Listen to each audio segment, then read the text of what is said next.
I'd like to talk about 6 elements which I believe could help lower economies of scale, as well as lower barriers to entry for capital ownership.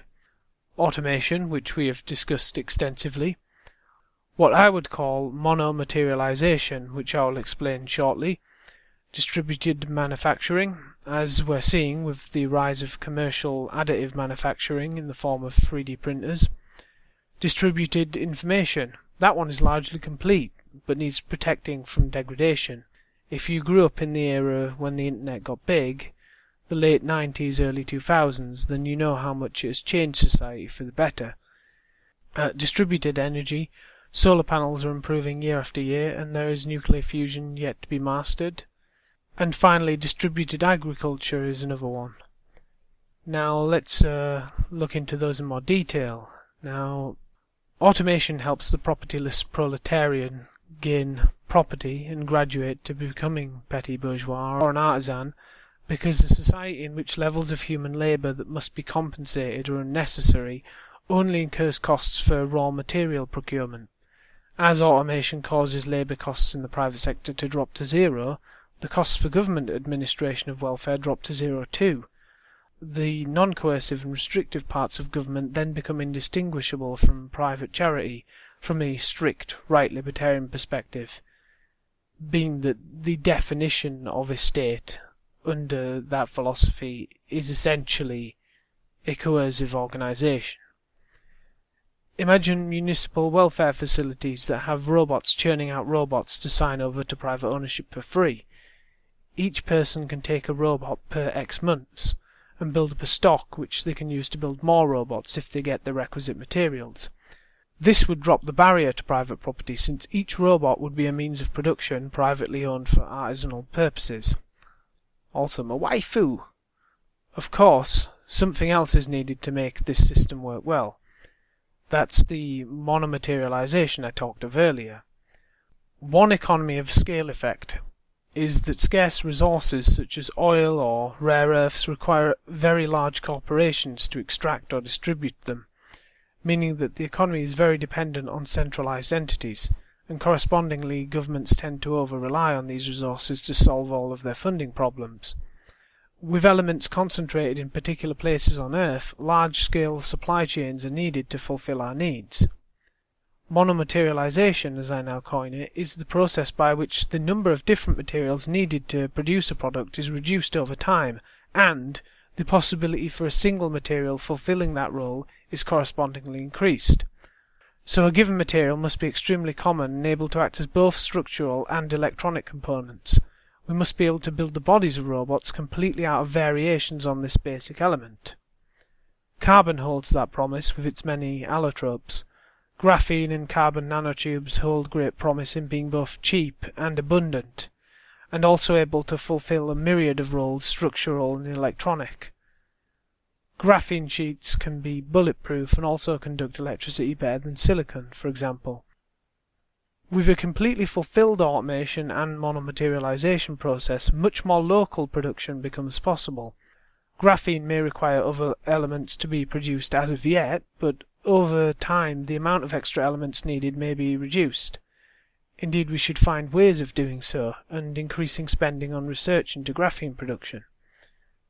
Similar to Murray Bookchin's Libertarian Municipalism, only with private property allowed, thank you very much, each arbitrary local area, county, city, town, whatever, could have its own welfare facilities and be able to operate in a semi-autarkic fashion, reducing the reliance on larger scale government structures for management, and making the facilities more directly accountable to the local populace itself.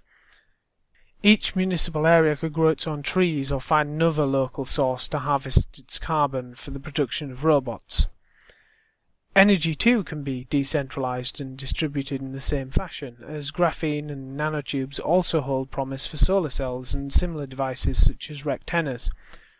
Nuclear fusion could also be far more compact than fission, both because it's safer, but also because there's promise that it can be built at a smaller scale, as Lockheed's Skunk Works project hopes to achieve. Nuclear fusion fuels such as lithium and deuterium are also widely dispersed and extremely abundant relative to the amount of energy they can produce in a fusion reaction.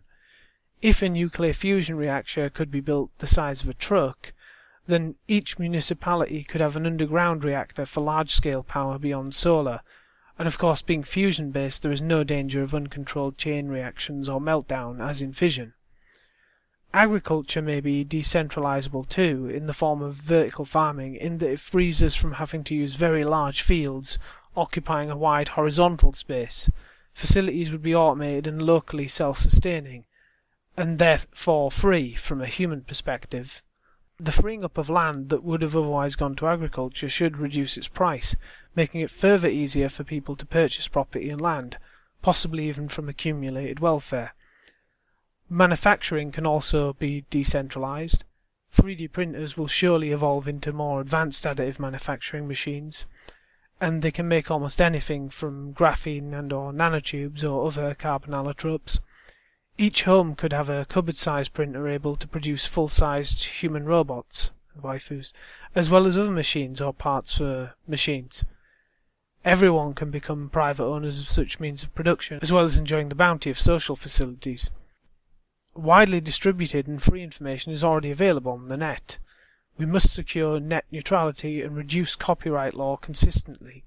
Most libertarians already consider intellectual property in a general sense to be an illegitimate form of property, though forms of digital property right can be distinguished from copyright. We must also secure the internet against government censorship and surveillance. All of these changes may make widely distributed private property possible in a way that it hasn't been in the existing capitalist economy. Distributism in the economy of scarce inputs and costly labour would have been impossible, but neo-distributism in the era of abundant inputs and almost zero-cost labour seems not only possible but desirable. Not free acres and a cow, but free acres and a robot. The economy of the future could be decentralized and liberalized through a combination of technological improvement and political maneuvering. Such an economy would end human toil to survive, but not erase human aspiration and enterprise. Food and other sustenance would be free, but competent businessmen would be free to leverage the available opportunities. A businessman engaging in a project in which he wants to improve the value of some land quickly or produce some facility quickly may find welfare facilities too slow and restricted, and his available capacity of machines also too low. So what he may do is pay many people with spare robots to pool their outsourced labour to do the job, thus providing an altered form of wage labour by proxy. Money would likely therefore still exist, but be unnecessary for pure survival. Many things could be paid for in some widely available standard production robot. There would be land to purchase and improve, new facilities that people could enjoy, transhuman upgrades, space flights, ownership of asteroids. This is all possible. Libertarian thought must combine with distributist thought and combine with futurist thought to make it so. This triad makes possible the underlying conditions for a free society. Call it Techno-Decentralism. The left often says that no man is an island. And they are right. They are flat out right.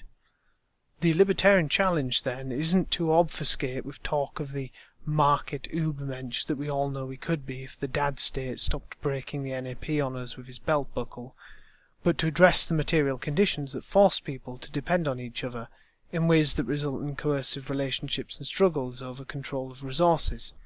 We cannot afford to wish things away. We must pursue materialist individualism, not the so-called rugged individualism in all its delusions and inapplicability to the mass of the populace. To islandize man, we need a process that can enable us to stand apart from each other if we wish, all the more so that we can equally interact if we wish. The present material conditions do not allow for this very much. We can change the ways in which we are forced to interact and must force others to do so, but we cannot change the fact of it itself. We need a dialectical libertarianism that understands why we don't have a libertarian society, and isn't afraid to dump a priori economic assumptions in the bin when they don't stand up to scrutiny, and when their policy suggestions cannot tackle the issues of the day. Certainly the means can't deviate too far from the ends, but, even if we fail to get everything we want immediately, things may come around in the end, if the proper forms of technology develop enough. If the authoritarian security state led to transhumanism and spaceflight, then that wouldn't be so bad. We want it to be less of an authoritarian security state, obviously, and we should work from an empirical basis to make it so, but if the end result is immanentizing the proverbial Mormon eschaton, and each self-sufficient immortal cyborg owning their own planet, then I'm good either way, thanks.